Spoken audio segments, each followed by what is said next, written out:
Hello everyone. Class number 4 में आप सभी का स्वागत है। आज हमारा चैप्टर नंबर 4 रहेगा आपके पटवारी का। सिलेबस डिस्कस करते हैं। पहले चैप्टर में हमने डेवलपमेंट के बारे में पढ़ा। दूसरे चैप्टर में हमने sector of the Indian economy के बारे में पढ़ा। थर्ड चैप्टर में हमने मनी एंड क्रेडिट के बारे में पढ़ा। अब आज हमारा फोर्थ चैप्टर है जिसमें हम कंप्लीट करने जा रहे हैं globalisation and the Indian economy, जिसमें दोस्तों हम क्या क्या चीज स्टडी करेंगे आप यहाँ पे देखिए। आज हम स्टडी करेंगे कि प्रोडक्शन अक्रॉस कंट्रीज कैसे होती है, interlinking production across countries, foreign trade and integration of market, globalisation देखेंगे, factor that have enabled globalisation, वीटीओ, the world trade organisation, impact of globalisation in India and the struggle for a fair globalisation. आज हम यहीं तक complete करेंगे। ये आपका वही है जो मैं आपको करवा चुका हूँ, sector of the Indian economy, money and credit, और आज हम करने वाले हैं globalisation and the Indian economy. कुछ consumer right, food security in India, challenges of poverty, जो भी इंपॉर्टेंट टॉपिक है वो हम नेक्स्ट लेक्चर में करेंगे, जिस प्रकार आपका इकोनॉमिक का कोर्स पूरा का पूरा कंप्लीट हो जाएगा। तो चलिए, आज का लेक्चर जो है वो है हमारा प्रोडक्शन अक्रॉस कंट्रीज के बीच में, जो आपके पटवारी सिलेबस को देखते हुए बनाए गए हैं। अभी यहाँ पे पहला ही आप देख सकते हैं, सभी लोग देखेंगे कि प्रोडक्शन अक्रॉस कंट्रीज यानी कि देशों के बीच उत्पादन। ठीक है, अब हम देखेंगे, हमने दोनों लैंग्वेजेस में यहाँ पे आपको समझाने की कोशिश की है। देखिए, हिंदी वाले देखेंगे यहाँ पे पहले कि पहले वस्तुओं का उत्पादन मुख्यतः एक ही देश के अंदर होता था, लेकिन वैश्वीकरण यानी कि ग्लोबलाइजेशन के बाद अब उत्पादन कई देशों में फैला हुआ है। इंग्लिश वाले भी देख सकते हैं कि यहाँ पे कि production of A goods was mainly done with in a single country. पहले मुख्यतः एक देश के अंतर्गत ही हो सकता था, but with globalization production is now spread across different countries. For example, India मसालों का देश है। अब ईरान ले लो, रसिया ले लो, उनको हम लोग क्या करते हैं, मसाले देते हैं और बदले में हम लोग क्या करते हैं, तेल करते हैं, एक्सपोर्ट एंड इंपोर्ट का काम करते हैं। ठीक है, इस तरीके से भी आप यहाँ पे ध्यान रख सकते हैं। Many multinational companies set up a factory in a various country where labor is cheaper and resources are available. For example, आप देख सकते हैं कि a mobile phone may be designed in the USA, China. Its parts are manufactured in Korea and China and assembled in India. देखिए, यहाँ पे हिंदी वाले समझेंगे, मैं आपको समझाऊं। जैसे कि एक मोबाइल फोन है, जैसे कि आपका एप्पल है, का डिजाइन अमेरिका में बन सकता है, लेकिन उसके पार्ट हमें चीन या कोरिया में बनते हैं और असेंबल भारत में होते हैं। उसे ही हम लोग कहते हैं प्रोडक्शन ऑफ ग्लोबलाइजेशन, कि हर देश का अपना अपना उसमें योगदान है। ठीक है, कि मोबाइल को डिजाइन अमेरिका करता है, लेकिन जो उसके अंदर के जो पार्ट्स होते हैं वो हमें कहाँ से मिलते हैं, चीन और कोरिया से मिलते हैं। असेंबल क्या करता है, भारत करता है। तो इसी को ही हम लोग कहते हैं प्रोडक्शन अक्रॉस कंट्री, देशों के बीच उत्पादन। ठीक है, आई होप आपको क्लियर हुआ होगा। सॉरी। अब है आपका topic interlinking production across countries, यानी कि देशों के बीच उत्पादन का आपसी संबंध। ठीक है, अब देखिए, अगर किसी देश के साथ हमारे अच्छे संबंध है तभी तो हम व्यापार कर पाएंगे। तो जैसे कि यहाँ पे इन्होंने लिखा हुआ है कि production across countries is linked through multinational companies and international trade. अब यहाँ पे लिखा है multinational companies connect production in the following veg. ठीक है, जैसे कि setting up factories from abroad, जैसे कि हमारे अडानी हो गए, अंबानी हो गए, इनकी कुछ कंपनीज है जो कि फॉरेन में भी है, वहां पे वे बाइंग करेंगे local companies. Placing order for production, collaborating with local companies के साथ अलायंस बनाएंगे, जैसे कि पॉलिटिशियन बनाते हैं। अब देखिए, हिंदी वाले यहाँ पे समझेंगे कि अलग अलग देशों के उत्पादन को मल्टीनेशनल कंपनी और अंतरराष्ट्रीय व्यापार के माध्यम से जोड़ा जाता है। जैसे कि आप यहाँ पे देख सकते हैं, दूसरे देशों में फैक्ट्री स्थापित करना, स्थानीय कंपनियों को खरीदना, स्थानीय कंपनियों के उत्पादन का ऑर्डर देना, स्थानीय कंपनियों के साथ साझेदारी करना, इसी को ही हम लोग क्या कहते हैं, आपका इंटरलिंकिंग प्रोडक्शन अक्रॉस कंट्रीज। ठीक है, इंटरलिंक से ही पता चल रहा है कि किसी के साथ अपने आप को जोड़ना। ठीक है, ठीक है। तो यहां से देखिए, इसे ही ग्लोबल प्रोडक्शन नेटवर्क कहते हैं कि इंटरलिंकिंग होती है एक देश की दूसरे देश के साथ, फिर उस एक कंपनी की दूसरी कंपनी के साथ। ठीक है, ऐसे आपने ध्यान रखना। अब देखिए यहाँ पे अब आपके सामने आया हुआ है विदेशी व्यापार और बाजारों का एकीकरण। देख सकते हैं आप, यानी कि foreign trade and integration of market, यानी कि बाजारों का एकीकरण। अब यहाँ पे आप देखेंगे कि foreign trade mean exchange of goods services between country, यानी कि हम किसी से तेल ले रहे हैं, उनको मसाले दे रहे हैं, हम उनको क्या कर रहे हैं, हम उनको आलू दे रहे हैं, वो हमें कुछ और दे रहे हैं, हमें लेस दे रहे हैं बना के, यानी कि एक्सचेंज कर रहे हैं हम good and services between the countries के बीच में। जैसे कि एक्सपेंडिंग मार्केट। अब मैं फॉर एग्जांपल आपको हरियाणा की बात कर लूं, ज्यादा दूर नहीं जाएंगे हम, हरियाणा पंजाब की बात कर लेते हैं, और हम लोग हैं हिमाचल में। तो हिमाचल से कौन सी चीज मैक्सिमम हरियाणा पंजाब में जा सकती है? एप्पल जा सकता है, सेब। यहाँ से क्या आएगा? व्हीट आएगा, गेहूं आएगा। ठीक है, तो ये चीज ही हम लोग कहते हैं कि एक्सचेंज करते हैं हम good and services between the countries के बीच में। यहाँ पे मैंने स्टेट का एग्जांपल दिया, लेकिन इंटरनेशनल की बात आई है तो डिफरेंट कंट्री के बीच में होगा। जैसे कि एक्सपेंड करेंगे मार्केटिंग को, इंक्रीजिंग करेंगे चॉइस ऑफ कंज्यूमर, कंज्यूमर की क्या चॉइस है आजकल। ठीक है, फॉर एग्जांपल आप देख सकते हैं Chinese toy, Korean electronics, American fast food are available in India. जैसे कि चाइनीज फूड, फास्ट फूड, ठीक है, Korean electronics and American fast food are available in India. ठीक है, तो यहाँ से आप देख सकते हैं कि विदेशी व्यापार का अर्थ है दो या अधिक देशों के बीच वस्तुओं और सेवाओं का आदान प्रदान करना। ठीक है, विदेशी व्यापार का लाभ क्या होता है? बाजार का विस्तार करना, उपभोक्ता का अधिक विकल्प, की उपभोक्ता क्या चाहता है, बाजारों में प्रतिस्पर्धा यानी कि कंपटीशन पैदा करना। ठीक है, जैसे भारत में चीन के खिलौने, कोरिया के इलेक्ट्रॉनिक्स और अमेरिका के फास्ट फूड मिलते हैं। अब है कि ग्लोबलाइजेशन, वैश्वीकरण क्या होता है? आई होप आप समझ गए होंगे। वैश्वीकरण मतलब एक देश का दूसरे देश के साथ क्या करना? ट्रेड करना, इन्वेस्टमेंट करना। यही कहता है globalisation refer to the process of a rapid integration और interconnection between countries through trade से, इन्वेस्टमेंट से, टेक्नोलॉजी से और कम्युनिकेशन से। तभी तो आप देखते हैं हमारे फॉरेन मिनिस्टर, प्रधानमंत्री जी क्यों जाते हैं फॉरेन? वो इसीलिए जाते हैं, ट्रेड की बात होती है, इन्वेस्टमेंट की बात होती है, टेक्नोलॉजी की बात होती है, कम्युनिकेशन की बात कहते हैं। तो इसी को ही हम लोग ग्लोबलाइजेशन कहते हैं। ग्लोबलाइजेशन में क्या आते हैं? आपकी वस्तुएं आती हैं, सर्विसेज आती है, टेक्नोलॉजी आती है, कैपिटल्स आती है, लेबर्स आती है। ठीक है, ये ध्यान आपने रखना है। तो हिंदी वाले भी यहाँ पे देख सकते हैं कि वैश्वीकरण का अर्थ है दुनिया के विभिन्न देशों के बीच व्यापार, निवेश, तकनीकी संचार के माध्यम से तेजी से बढ़ता हुआ आपसी संबंध को ही हम वैश्वीकरण कहते हैं, जिसमें क्या आती है? वस्तुएं आती हैं, सेवाएं आती है, तकनीक आती है, पूंजी आती है, आपके वेजेस आते हैं। ठीक है, यहाँ पे आप ध्यान रखना है। अब यहाँ पे आपके सामने है कि फैक्टर्स, कि यहाँ पे आपसे पूछा है वैश्वीकरण को बढ़ावा देने का क्या कारक है, क्या तरीके हैं। फॉर एग्जाम्पल हमारे पास पहला एग्जाम्पल है, टेक्नोलॉजी की बात की है। टेक्नोलॉजी क्या करेगी? एडवांस, अगर आपकी ट्रांसपोर्टेशन होगी, कम्युनिकेशन स्किल होगा, हैव रिड्यूस करेगा cost and time of trade को।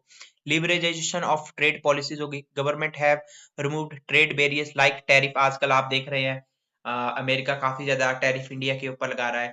अगर हम जितना कम टैरिफ करेंगे उतना ही हम किसी देश के साथ व्यापार कर सकते हैं, या एंड कोटास प्रोवाइड करें। ठीक है, इन चीजों को रिमूव करें। ठीक है, expansion of A MNC, multinational company invest करे डिफरेंट कंट्री में एंड कनेक्ट करे वहां की मार्केट्स को और यहाँ की मार्केट्स को। इंफॉर्मेशन टेक्नोलॉजी, जैसे कि इंटरनेट हो गया, आपका मोबाइल कम्युनिकेशन हो गया, डिजिटल सर्विसेज होगी, वही तो हेल्प करती है आपको ग्लोबल ट्रेड में। अब देखिए फॉर एग्जांपल जब फ्लिपकार्ट चला था तो फ्लिपकार्ट को लोग क्या क्या कहते थे कि यार कौन घर तक पहुंचाएगा, अगर किसी ने कपड़ा खरीदना हो तो कौन खरीदेगा, दुकान में जाके खरीदेगा। लेकिन आज वो चीज क्या हो गई है, हमारी नीड बन चुकी है, हम ऑनलाइन के ऊपर काफी ज्यादा बढ़ावा दे रहे हैं। ठीक है, तो यही चीज के ऊपर आपकी ग्लोबलाइजेशन डिपेंड होती है, यानी कि तकनीकी प्रगति, परिवहन और संसार के विकास से व्यापार सस्ता और तेज हो गया है। ठीक है, सरकारों के आयात निर्यात पर लगे लगे प्रतिबंध कम किए हैं। ठीक है, एमएनसी अलग अलग देशों में निवेश करके बाजारों को जोड़ती है। इंटरनेट और मोबाइल तकनीकी ने वैश्विक व्यापार को बढ़ावा दिया है। ठीक है, अब यहाँ से आपके लिए ये बहुत ही इंपॉर्टेंट है, WTO। कई बार डेफिनेशन पूछ ली जाती है, WTO की क्या डेफिनेशन है, सॉरी फुल फॉर्म है, वर्ल्ड ट्रेड ऑर्गेनाइजेशन, यानी कि विश्व व्यापार संगठन, जिसको कहते हैं वर्ल्ड ट्रेड ऑर्गेनाइजेशन। ट्रेड से पता चल रहा है व्यापार। वर्ल्ड ट्रेड ऑर्गेनाइजेशन दोस्तों एक इंटरनेशनल ऑर्गेनाइजेशन है जो रेगुलेट करती है आपकी ग्लोबल ट्रेड में, कौन कहाँ पे ट्रेड करेगा, किस किस तरीके से करेगा। ठीक है, इसकी जो एस्टेब्लिशन हुई है वो 1995 में हुई है, ये डेट आपने ध्यान रखना है। प्रमोट्स करता है ये कि फ्री ट्रेड करें। ठीक है, सेट है रूल्स ऑफ इंटरनेशनल ट्रेड्स। अब जैसे कि ये रूल ट्रेड करता है कि कौन देश कितना टैरिफ देगा, कौन कितना टैक्स देगा दूसरी कंट्री से, क्या आयात होगा, क्या निर्यात होगा।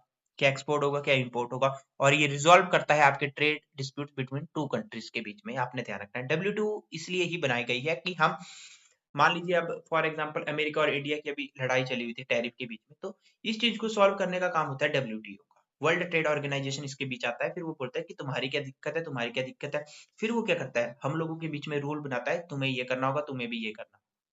ठीक है, इसका मेन रूल है कि प्रमोट करना है फ्री ट्रेड्स को, जैसे कि मुक्त व्यापार को बढ़ावा देना, अंतरराष्ट्रीय व्यापार के नियम बनाना, देशों के बीच व्यापारिक विवाद को सुलझाना। आपने यहाँ पे ध्यान रखना है।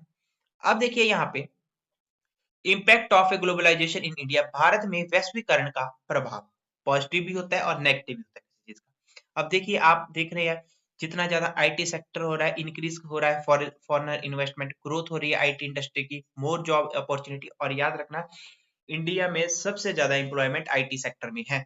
बेटर क्वालिटी प्रोडक्ट्स हो गया, इंक्रीज एक्सपोर्ट्स हो गया, पॉजिटिव इफेक्ट है, यानी कि क्या हो रहा है, विदेशी निवेशों में वृद्धि हो रही है, IT सेक्टर का विकास हो रहा है, रोजगार के अवसर बढ़ रहे हैं, बेहतर गुणवत्ता की वस्तुएं हो रही है, निर्यात में भी हमारे क्या वृद्धि हो रही है।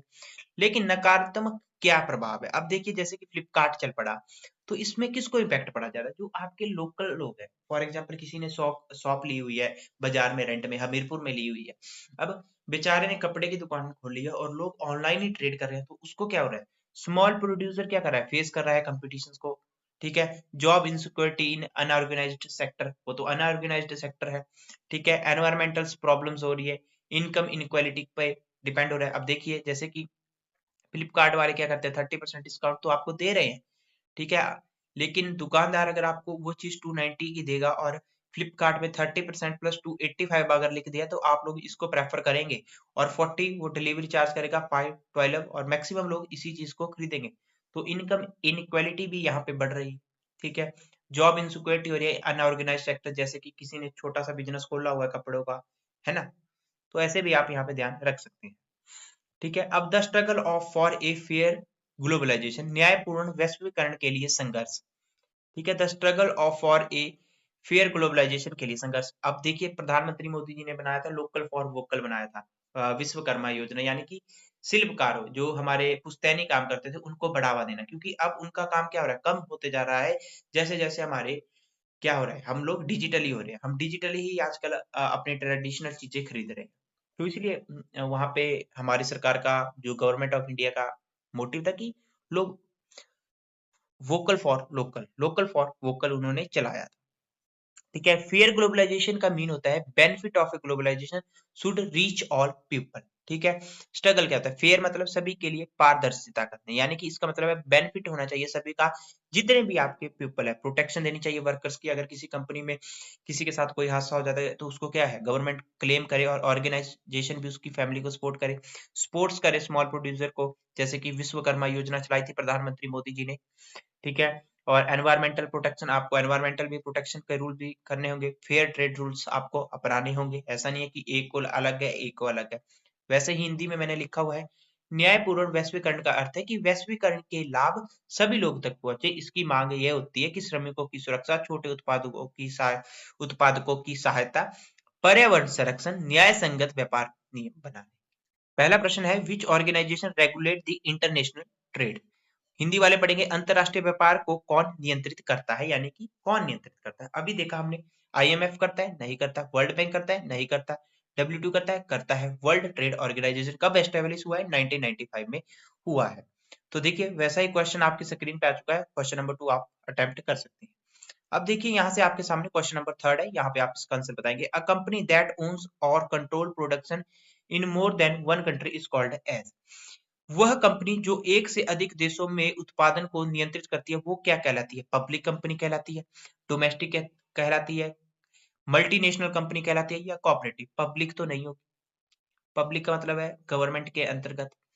ठीक है, लोगों का वेलफेयर, कोऑपरेटिव भी नहीं होगी, डोमेस्टिक से भी पता चल रहा है घरेलू है, यानी कि क्या होगी, मल्टीनेशनल कंपनी होगी।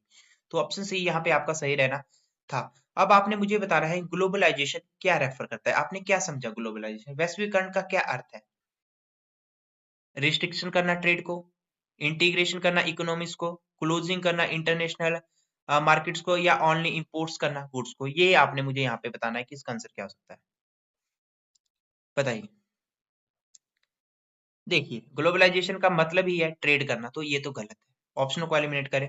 क्लोजिंग करना है इंटरनेशनल मार्केट, तो ट्रेड कैसे हो, ये भी गलत।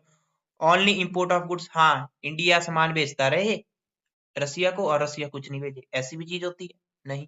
तो कौन से ऑप्शन के साथ आपको जाना होगा, ऑप्शन बी के साथ आपको जाना होगा, इंटीग्रेशन ऑफ इकोनॉमिक्स। तो ऑप्शनों को आपने एलिमिनेट करना सीखना है। जब भी पेपर में सवाल समझ नहीं आए तो ऑप्शनों को एलिमिनेट करना सीखो, ठीक है, तब आप ज्यादा से ज्यादा क्वेश्चंस कर सकते हैं। अब बताइए यहाँ पे विदेशी व्यापार का अर्थ क्या है, यह ये आपने बताना है। Question number 5, trade with in a country, ये तो नहीं होगा क्योंकि फॉरेनर की बात है। ट्रेड बिटवीन स्टेट्स, नहीं फॉरेन की बात की गई है। मैंने आपको बताया था हिमाचल और हरियाणा पंजाब का, लेकिन वो स्टेट्स का था, ठीक है। और ट्रेड इन विलेज, ये भी नहीं। तो कौन सी है, ऑप्शन नंबर सी के साथ आपने जाना है, ठीक है। अब आपके सामने यहाँ पे एक और प्रश्न है, बताइए निम्न में से किसे वैश्वीकरण को बढ़ावा दिया है।